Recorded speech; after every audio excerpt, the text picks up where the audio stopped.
안녕하십니까? 인생의 복잡한 문제들을 말씀으로 단칼에 해결해주는 김종근 목사의 쾌도 남마입니다.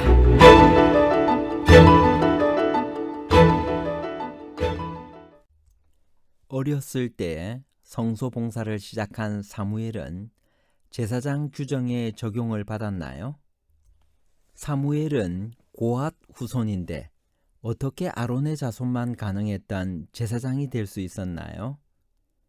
아론의 후손도 아닌 어린 소년 사무엘이 제사장이 된 것은 레위 지파의 몰락을 의미하나요? 아니면 하나님의 특별한 선택에 의해서 사무엘이 사사요, 선지자요, 제사장으로서의 삼중 직분을 수행한 것인가요? 제도의 붕괴와 하나님의 예외적 선택에 관한 복잡한 문제를 하나님 말씀의 가르침으로 명쾌하게 해결해 드리겠습니다. 어린 사무엘이 세마포 예복을 입고 여호와 앞에서 섬겼다는 말은 무엇을 말해주고 있나요? 어떻게 아론의 후손도 아닌 어린 소년 사무엘이 제사장이 되었나요? 사무엘상 2장 18절. 사무엘은 어렸을 때 세마포 에봇을 입고 여호와 앞에서 섬겼더라. 사무엘이 세마포 옷을 입고 섬겼다는 것은 그가 어릴 때부터 제사장의 직무를 수행했다는 말입니다. 사무엘이 입은 세마포 에봇은 배 에봇, 삼배 에봇이란 것들을 의미합니다. 이 옷은 12보석의 흉패와 하나님의 뜻을 물었던 우림과 둠림이 부착된 금실과 청색, 자색, 홍색 실과 가늘게 꼰 배실로 정교하게 짠 대제사장의 에봇과는 다릅니다. 그것은 일반 제사장과 레위인이 입었습니다. 다윗도 이 배 에봇을 입은 적이 있는데 그것은 법궤가 들어올 때였습니다. 에봇은 제사와 관련된 의복입니다. 사무엘이 이 세마포 에봇을 입고 여호와 앞에서 섬겼다는 말은 성소 봉사를 했다는 말입니다. 쉬운 말로 제사장이 된 것입니다. 그래서 현대인의 성경은 이 구절을 사무엘은 아직 어렸지만 제사장처럼 고운 모시 에봇을 입고 여호와를 섬겼다고 번역합니다. 그런데 사무엘이 제사장 봉사를 시작한 때가 어렸을 때입니다.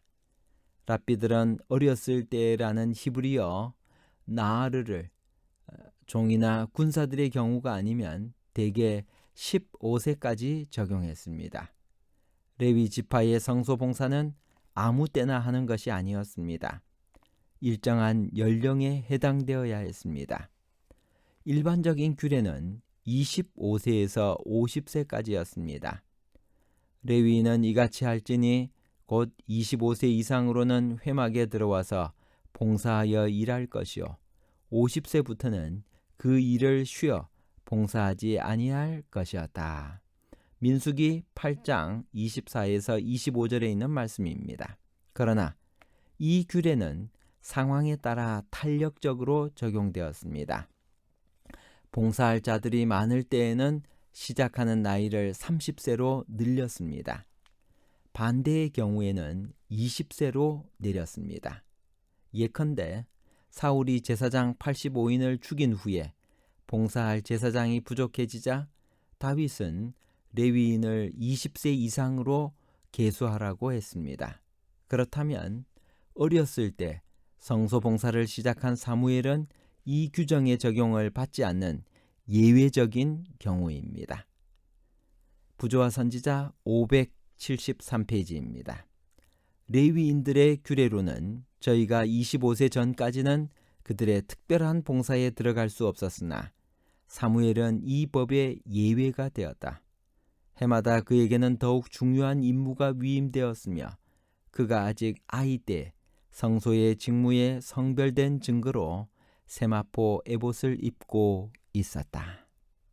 그런데 사무엘의 성소 봉사가 진정 제사장 직무였다면 또 하나의 예외가 적용된 것입니다. 사무엘이 레위 지파의 후손임은 사실입니다. 그러나 그는 제사장이 될 수 있는 아론의 후손이 아니라 고핫의 자손입니다. 고핫 후손의 성소봉사는 성소 이동 시에 모든 성물을 어깨에 매는 일이었습니다.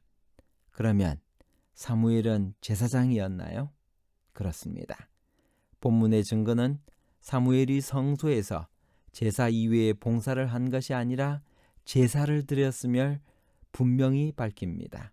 사무엘은 미스바에서 번제를 여호와께 드리고 여호와께 부르짖음에 여호와께서 응답하셨다라고 사무엘상 7장 9절에 기록합니다.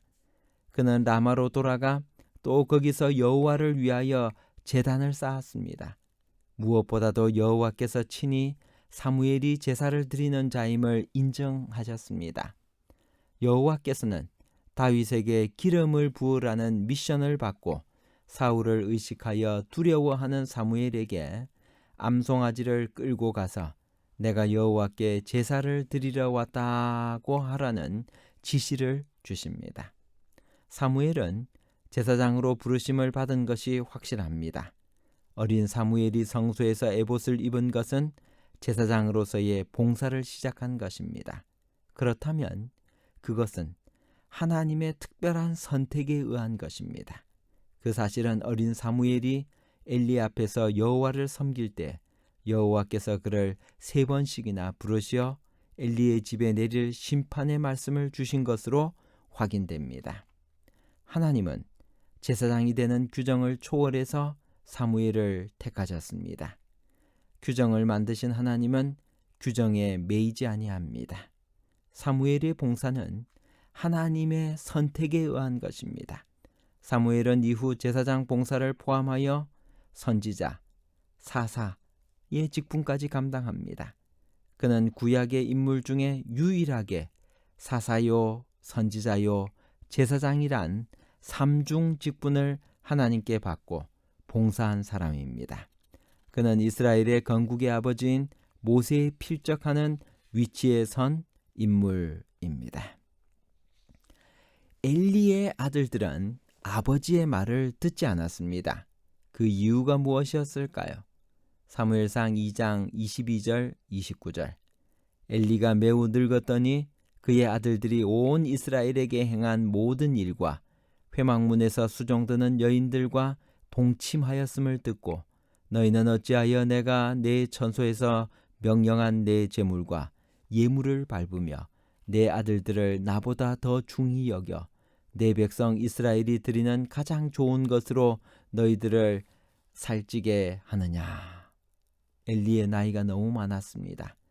100세가 거의 되어 가고 있었습니다. 눈이 어두워서 잘 보이지 못했습니다. 무엇보다도 엘리는 자녀들을 교육하면서 단호하지 못했습니다.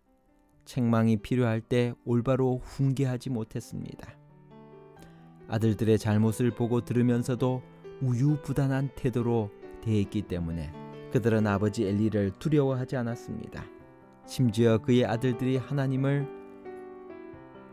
경히 여기고 제사를 멸시해도 막지 않았기 때문에 엘리는 내 아들들을 나보다 더 중히 여겼다는 하나님의 책망을 받았습니다.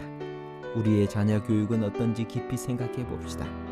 요즘 자녀 교육은 자녀들의 비위 맞추기에 급급한 실정입니다. 제대로 교육시키지 못하는 보상으로 그들이 원하는 것을 다 들어주는 실정입니다. 하나님께서 그런 교육을 좋아하실지 우리 모두가 생각해 보아야만 합니다. 하나님을 멸시한 엘리 집안이 어떤 재앙을 받을 것이라고 했나요? 사무엘상 2장 34절 내 두 아들 홈니와 비느하스가 한날에 죽으리니 그 둘이 당할 그 일이 내게 표징이 되리라. 자기의 가장 사랑하는 존재인 사무엘을 하나님께 드린 한나는 후에 어떤 축복을 받았나요? 사무엘상 2장 21절 여호와께서 한나를 돌보시사 그로 하여금 임신하여 3 아들과 2 딸을 낳게 하셨고 아이 사무엘은 여호와 앞에서 자라니라. 결론입니다. 첫 번째, 하나님은 그분을 존중히 여기는 자를 존중히 여기고 하나님을 멸시하는 자는 경멸하십니다. 둘째, 아론의 후손도 아닌 어린 소년 사무엘이 제사장이 된 것은 레위 지파의 몰락을 의미하는 것이 아니라 하나님의 특별한 선택에 의해서 사무엘이 사사요, 선지자요, 제사장으로서의 삼중 직분을 수행한 것을 의미합니다. 세 번째, 한나는 사무엘을 하나님께 드린 후 세 아들과 두 딸을 낳게 되어서 하나님의 크신 축복을 받았습니다. 감사합니다.